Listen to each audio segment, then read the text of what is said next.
Okay, cool. Well, hey, Lisa, Hey. Dan, thanks for joining. I thought we would get together and talk about our experiences at a couple of marketing conferences we all attended. We attended CM World and Inbound 3 weeks ago, I think it was. Yeah. And I I was at thought, the CM World, so I can't wait to hear your guys' experiences at Inbound. Yeah, I was at Inbound with Colleen, VP of Marketing here at Service Rocket. yeah, so let's do some introductions so the people watching know who we are. So, Lisa, do you want to start with that? Sure. My name is Lisa. I'm the content manager for Glyphy. We're a diagramming software app here in San Francisco. Yeah, cool tool. We use it here. So, Yeah, Glyphy is awesome. I'm Dan. I'm a digital marketing manager here at Service Rocket, and as I said, I went to Inbound a few weeks ago. So yeah, cool. And I'm Bill Kashard. I'm at Service Rocket too. I do training and marketing, and I was at CM World as well. So Lisa, we'll have to compare notes. That'll be cool. Yeah. Okay, so I didn't prepare any like special interview questions. So I'd like to know. Let's start off with what were your initial impressions of each of those conferences? I'll throw this out to any one of you who wants to start. Sure, I can go first. It was my first time at CM World.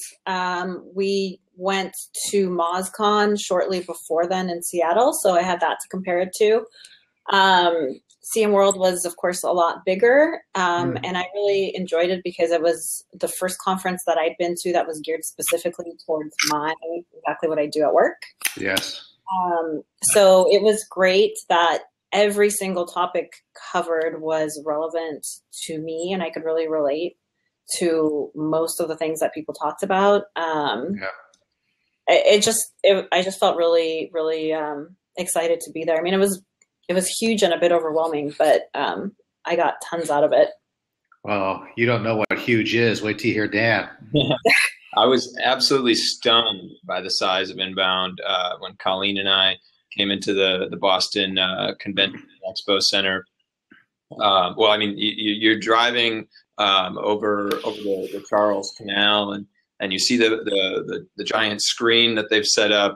And you have this building is entirely massive. It's got to be a mile long, and traffic around the entire center was insane. So they had almost 15,000 marketers there in attendance, and just entering the main expo floor, seeing the massive space they had set up for the exhibition hall was truly impressive, and it posed some logistical challenges for them. I think that the previous year they had been under 10,000 attendees, so they had grown a massive amount in just a year's time.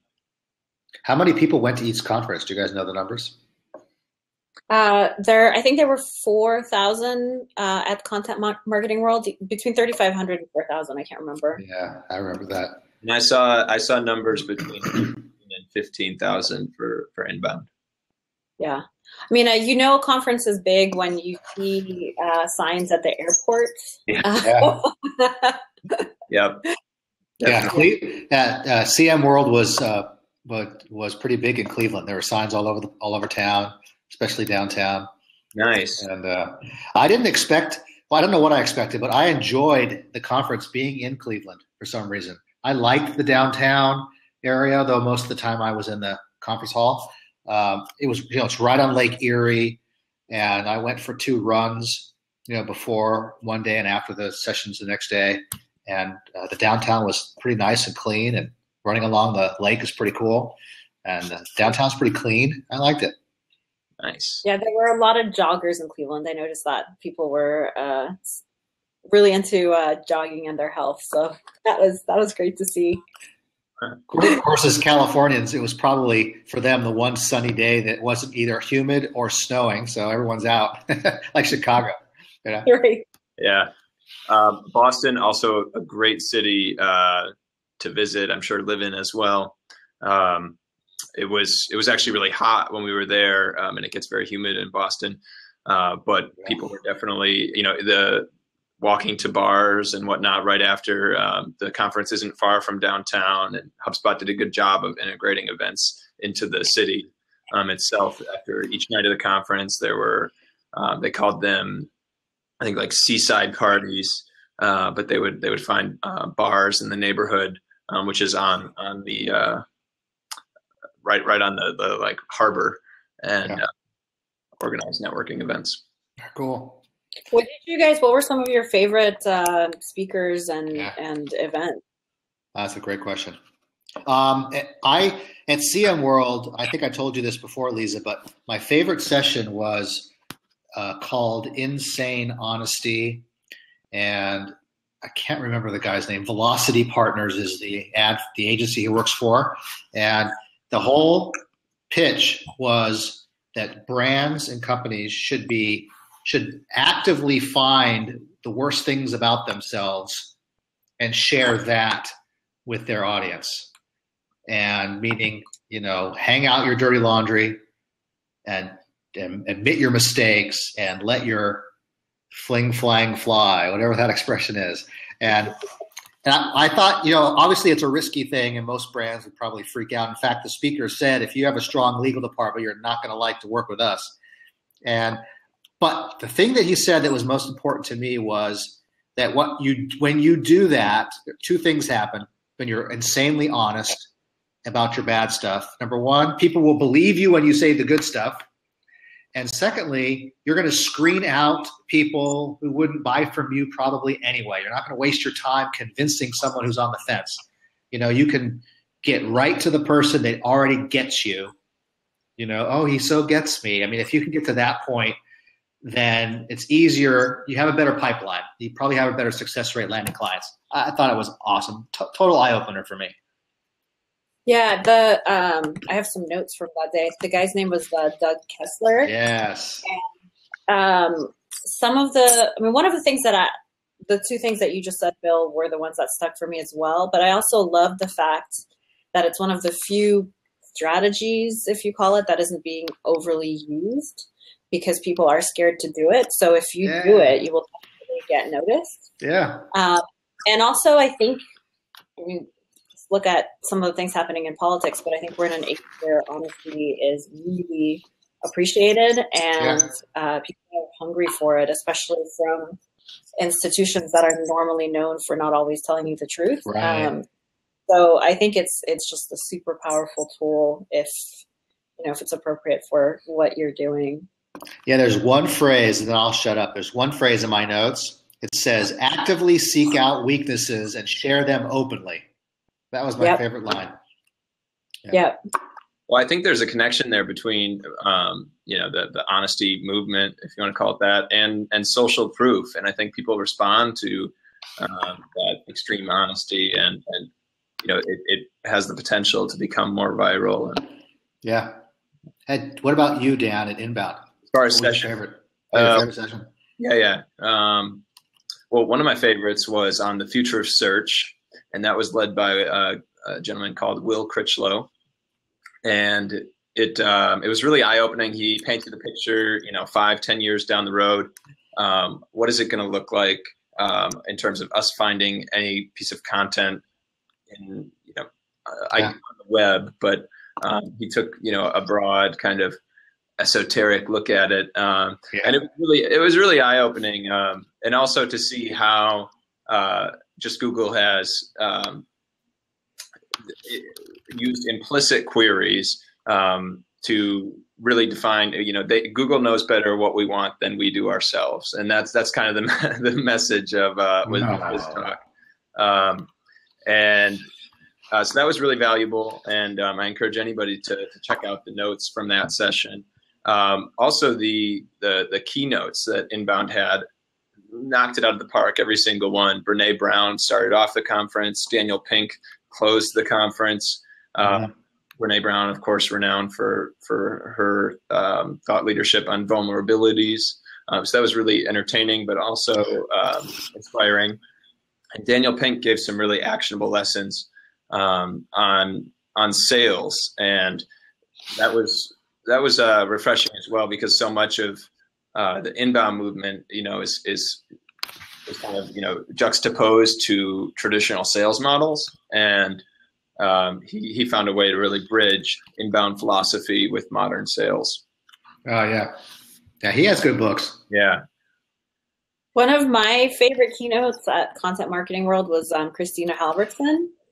And I was looking forward to seeing her speak. She was one of the people I was really excited to see. And to me, it was one of the most helpful things to hear because she actually gave content marketing and people involved in content marketing the permission to say no rather than say yes to absolutely everything. And that's something that I personally really needed to hear because I always feel like I'm not doing enough and, I should be chasing down every single opportunity. Tell me about it. 20 times. And she said, you have to ask yourself why you're doing everything and say no. And then what's going to happen if you take a week or 30 days or even 60 days to just stop producing content and really look at what you're producing and why and really come up with a strategy around it. Yeah. And that just really hit home for me. And I thought, wow, she is right. I mean, the world's not going to end if I don't publish my 5 blogs a week. I mean, so it'll only feel like it. It will. So I actually, I sent her a message in LinkedIn and I thanked her and, cool. and I told her that it was, I was really, she told me exactly what I needed to hear, and she responded, and she had a really nice response. So it was awesome. So I also enjoyed her talk for a lot of reasons, but there was one thing that troubled me a little. Did you notice that the theme in the early part of her talk, and even Joe Polizzi's talk, a little bit was like this: was we all suck at this content marketing thing, and we're hopeless, and when are we going to learn? And I started feeling sorry for myself. Oh, we do suck.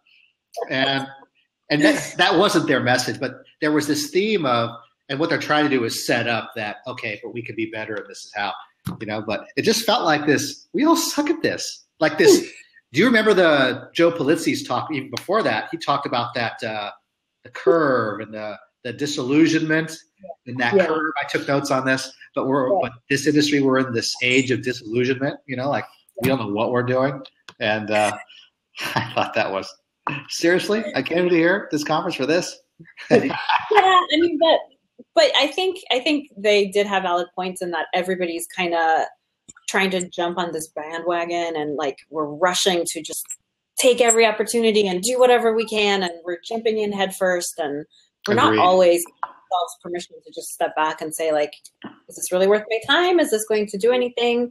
Yeah. It's okay to not do it today. It's okay to wait a couple of weeks. So, but yeah, I know that was funny. But I liked the keynote.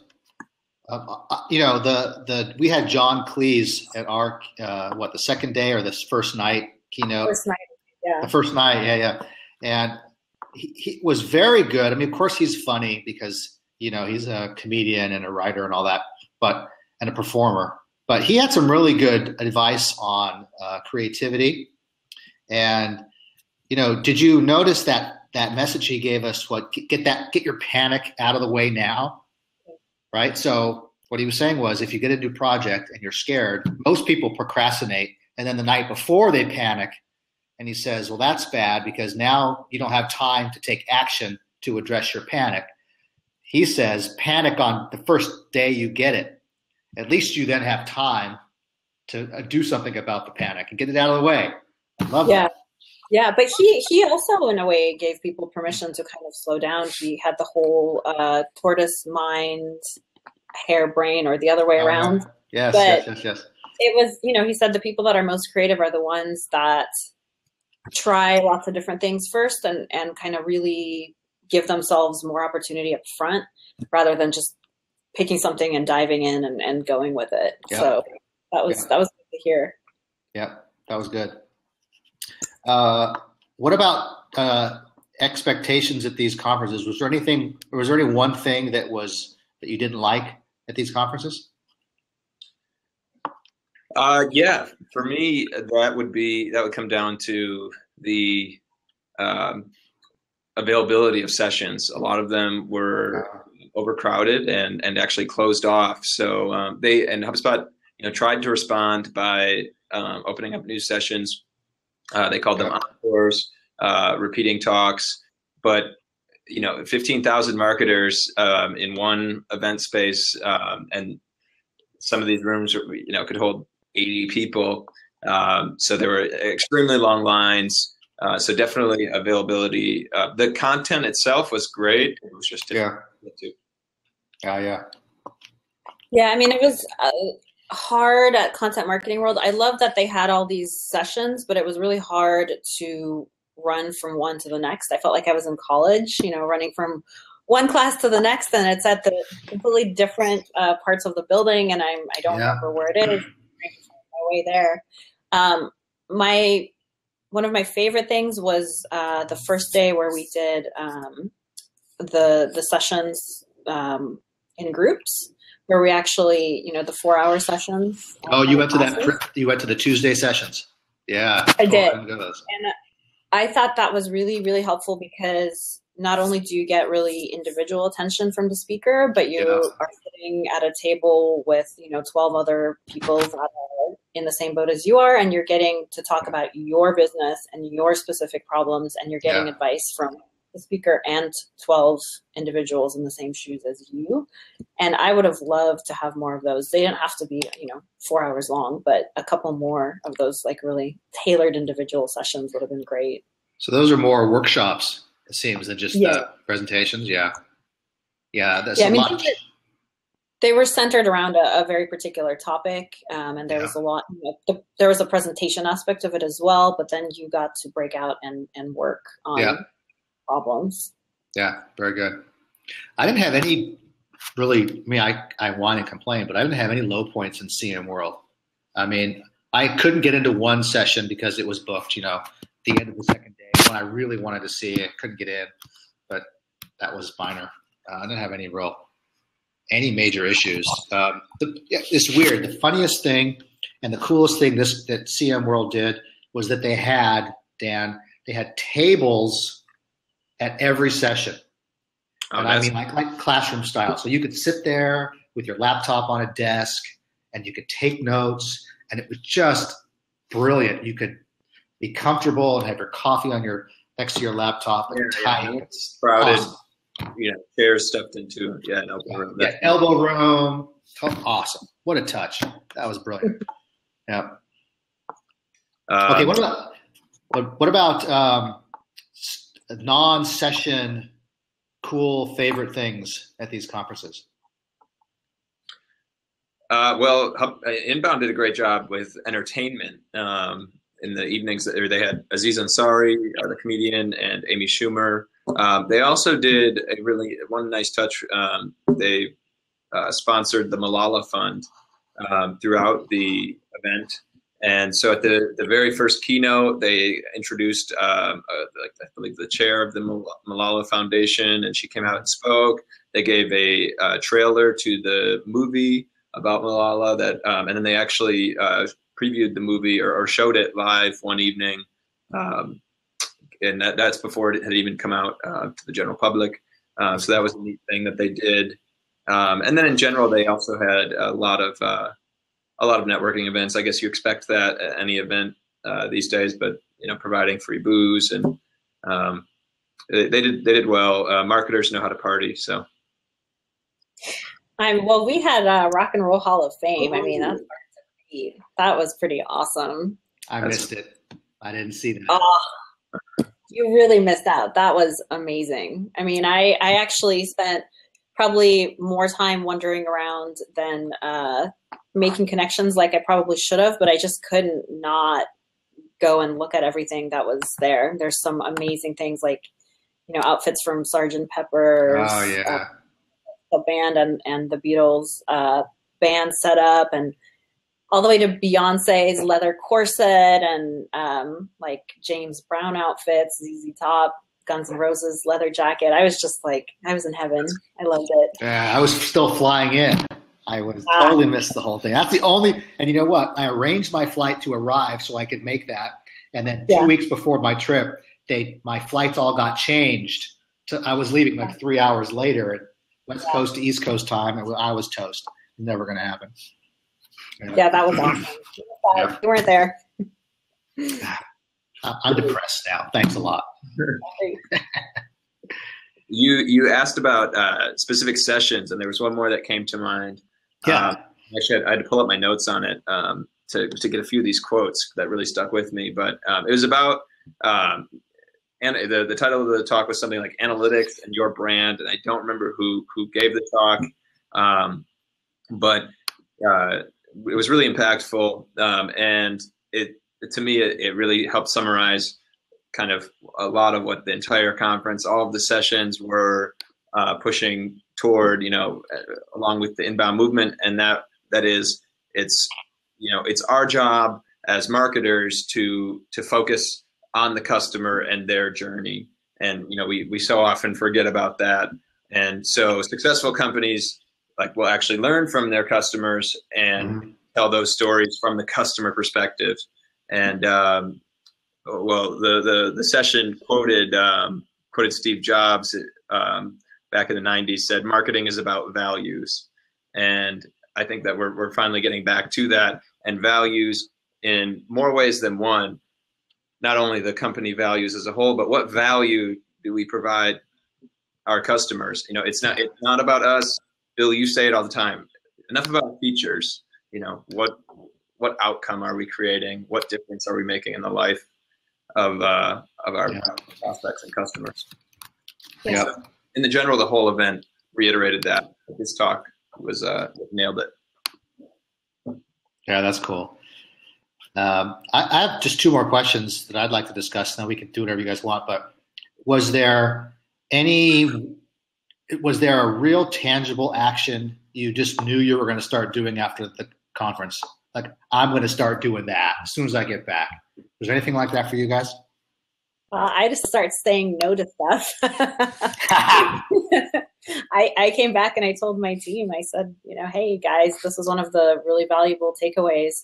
But even more importantly than that, really having a strategy behind absolutely everything you do and asking yourself, why am I doing this? What is the goal that I want to achieve with this? Who is my audience and what is my ideal outcome? I mean, it seems like a really simple thing, but it's amazing how easy it is to forget. So, whether I'm writing an email or changing something on our website or writing a blog post, I ask myself, why am I doing this? And what am I hoping to achieve with it? That's good.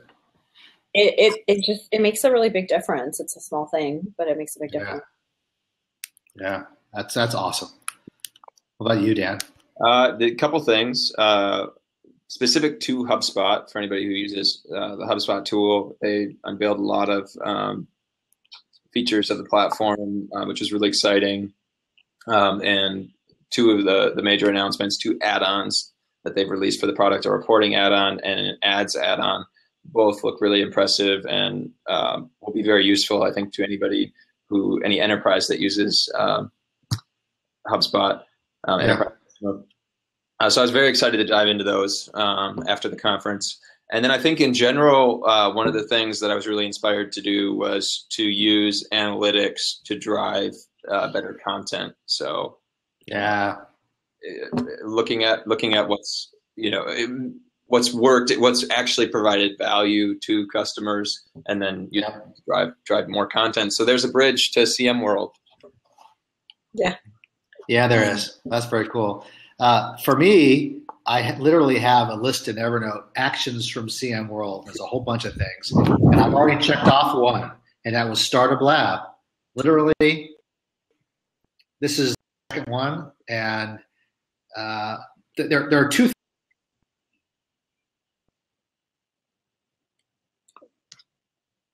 Uh-oh. Yeah, I've lost you, Bill. I think he was about to say he wants to start doing podcasts. I think so too. And get better internet service. Yeah. Oh, he dropped off. Well, we're carrying the boat now. Yeah.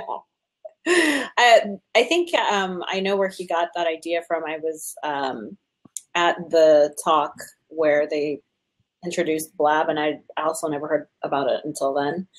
and podcasts. And it does seem like just a really simple thing, but also really effective because, again, both Blab and podcasts are kind of that space to be really honest and unfiltered, and you don't really prepare for them. They're quick and easy to do. An awesome technology, and has huge potential to offer real value to people. Welcome back, Bill. This happened in the last Blab. Right at the end, I got the hook.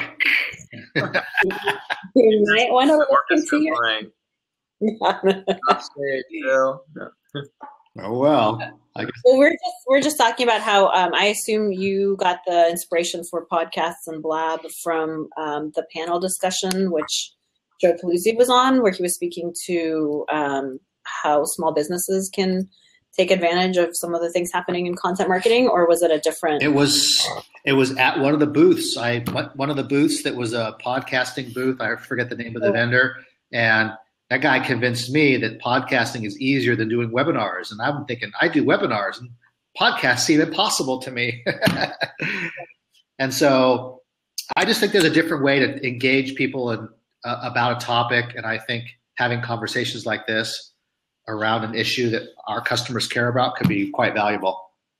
And I think starting is the hard thing. And so I just wanted to start something like this, beyond the traditional webinar.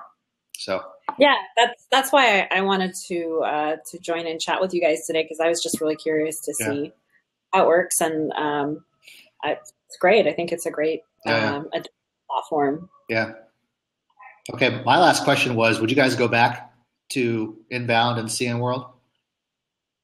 Yeah, for sure. I mean, it takes a lot out of you to be at a conference for a week, to not get to your work. But I think I got so much out of it that it's definitely worth it for me to come back. Yeah, unequivocal yes. Yeah, me too. I'm going to start writing up my business case right now. I got smarter, I did more stuff. Yeah, so it's worth every penny.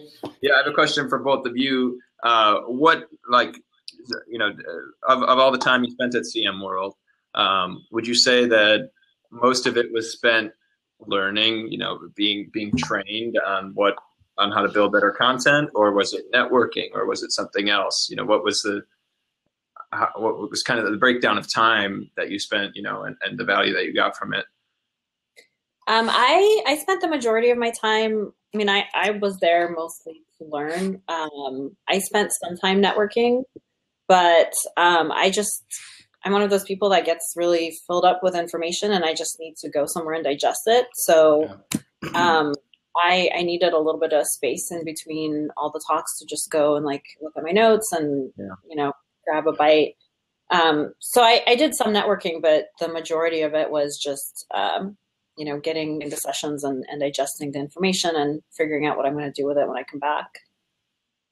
Yeah, I am sort of new to marketing. So my goal was to attend every session I could and visit every single booth. Mm-hmm. And I did. So in other words, at breaks and at lunches, I wasn't doing a lot of networking because I was rushing to the next thing. Yeah. And I was really getting pooped. I mean, I did go to the evening reception and did some fun. That's really interesting people. I went to the Oracle mashup event at the House of Blues, which is totally out of my domain, and met some people even beyond the conference. And so that was fun. I made the point to go out of my way and walk across town to go to that. So met some really smart people there. And but I was literally, I'm getting every sales call from every vendor there is, because I visited every single one. I asked stupid, what do you guys do? Because I wanted to learn. I wanted them to tell me. That's cool. Yeah, that was a good question, Dan. Yeah. Well, I have to run. I have another meeting starting now. Another Blab? Maybe I'll just go say no to them. Yeah, you said you were going to say no.